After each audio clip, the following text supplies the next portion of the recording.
These are not good times for the blacks. I don't know if you know what I'm talking about, right? Police are killing us again. It's a very unfortunate set of circumstances because we were doing very well. You know, America has a racial hot seat. I think we can all agree that that's the truth. And we can also agree that that hot seat is traditionally occupied by African Americans in general, African American men in particular.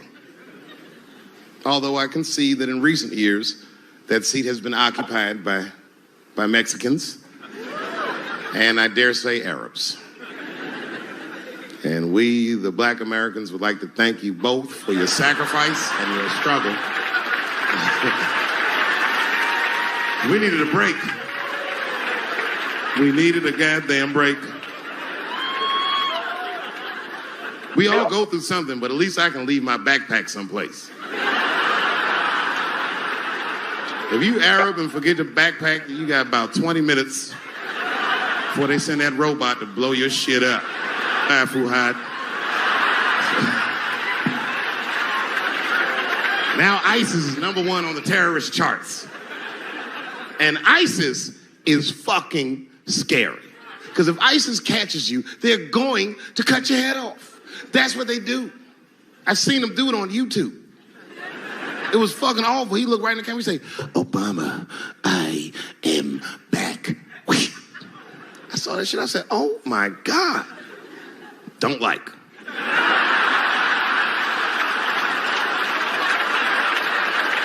How is this guy cutting people's heads off on YouTube? I can't even post a dick pic, and this motherfucker is decapitating people. I'm gonna have to change my settings. You know, everyone has it hard, but I think harder than black people and harder than Arabs and harder than Mexicans, you know who has it the worst? Fat black people.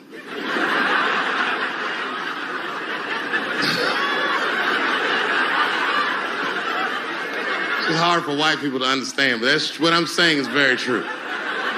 Fat black people have a really rough road because all manner of things kill white people. But you know what kills more black people than anything, more than police and terrorism? Salt, nigga, regular. Here, white people are getting Ebola cures and shit, and meanwhile, I'm dying from fucking the flavoring.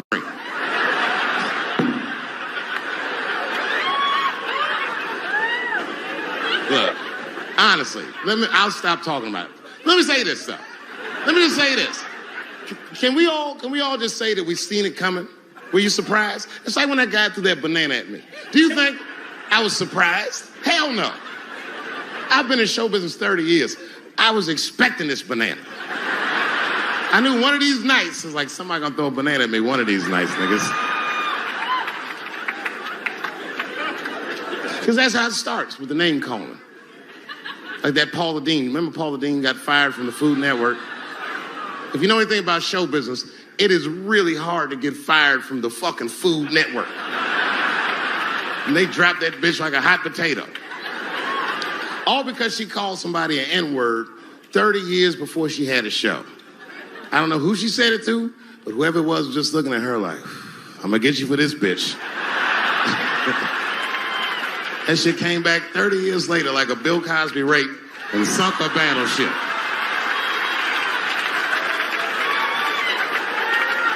And every black person was mad, but we weren't like that mad. I was just like, well, how's this bitch gonna call me a nigga when she taught me how to fry chicken? That's not fair.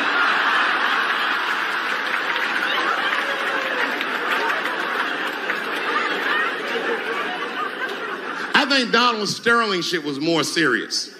Remember Donald Sterling? He used to own the Clippers, and then he got caught on a secretly recorded tape saying some very unsavory things about African Americans. And there's a lesson in that for all of us. The lesson is, if you are old and white and racist in this great country, whatever you do, don't tell your black girlfriend about that shit, because that's who made the tape. She recorded all that shit, and the tape was terrible. He was like, stop bringing these black guys to my games. First, we're all confused, like, well, how the fuck are you gonna have a game without us? But it turned out that the black guy he was speaking of was none other than Magic Johnson, the billionaire. Unbelievable. Never even mentioned the fact that he had AIDS, which is... This guy must be really racist if AIDS is the footnote. Well, you gotta be careful, baby. He got the old Ebola.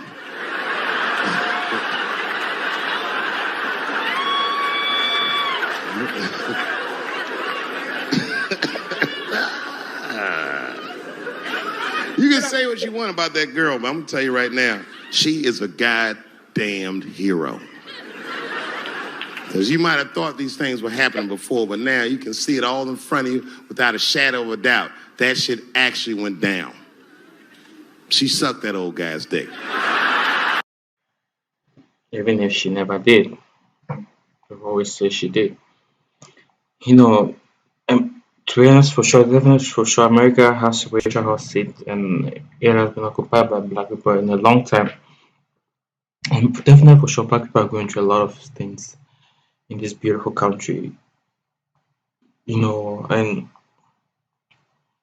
over the past couple of years, we have seen a lot of like hatred and gun violence and all whatnot like that. Chappelle definitely said that Hispanics have occupied it. You know, the past couple of days we have heard a lot of crazy things which has happened, especially in Texas. You know, seeing that tells you that the country is changing. A lot of things are happening in the country, and if a black person and a white person and an Arab person forget their backpacks, definitely for sure let a black person go, but the Arab person they will send robots to come and inspect his black bag. Why? Because of the things that it's more prone with Arab people, you know. But it doesn't mean that everybody's like that. You understand? And I never knew that SWAT is one of the things that kill a lot of black people. I want Dave Chappelle to throw more highlights on that. Let's continue listening to this. She really took one for the team on that one. That's really gross. This dick is like 80 years old. It's like tasting history. Like 5 wars on it, civil rights movement, Great Depression. This guy's been fucking from 40 years before Bill Cosby's first rape. This is a very old man. It's a very old penis.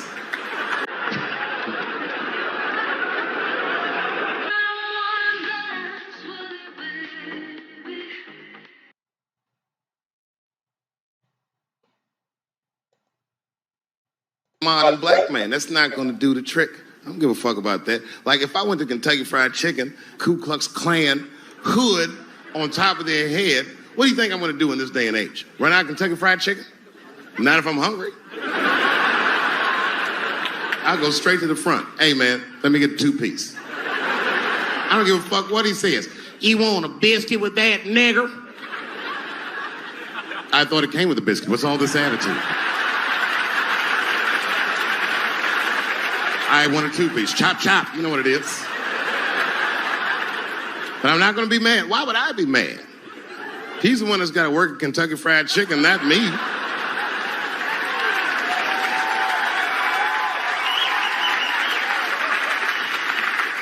Well, how about this? What if I lived in Austin and I had a white girlfriend? It's possible in Austin. As a matter of fact, some people say it's necessary, but that's not the point. And me and my white girlfriend at home one night and we're just doing what lovers do. Maybe she's butt naked and she's down on one knee giving me a hand job. I love a good hand job. And she's really jerking me off. You know, getting her obliques nice and tight. I got a huge dick, so she's like, And I'm like, wow, this really feels wonderful. I think I'm gonna come. Nigger. I know, that's a tough one. But what do you think I'm gonna do? Hey!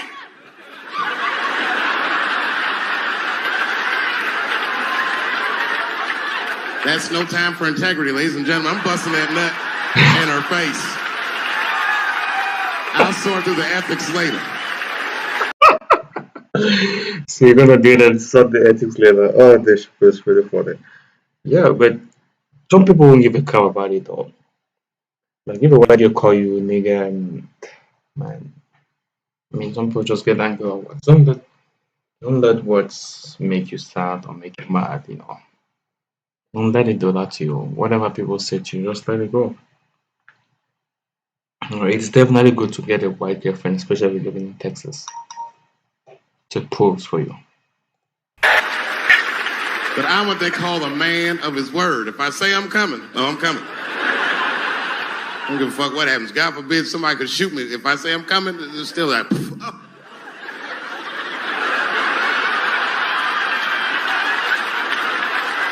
Doesn't mean I like getting shot.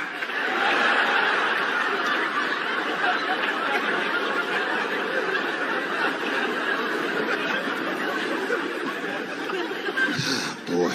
Yeah, tough time for the blacks. I'm not going to say nothing about the police.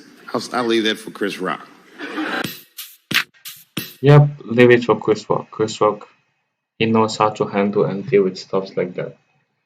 It is definitely for sure a tough time for black, but as black people, we need to work hand in hand together and support one another, see one another grow and improve, you know. That's what we gotta do. It's definitely for sure a tough time for the blacks in America.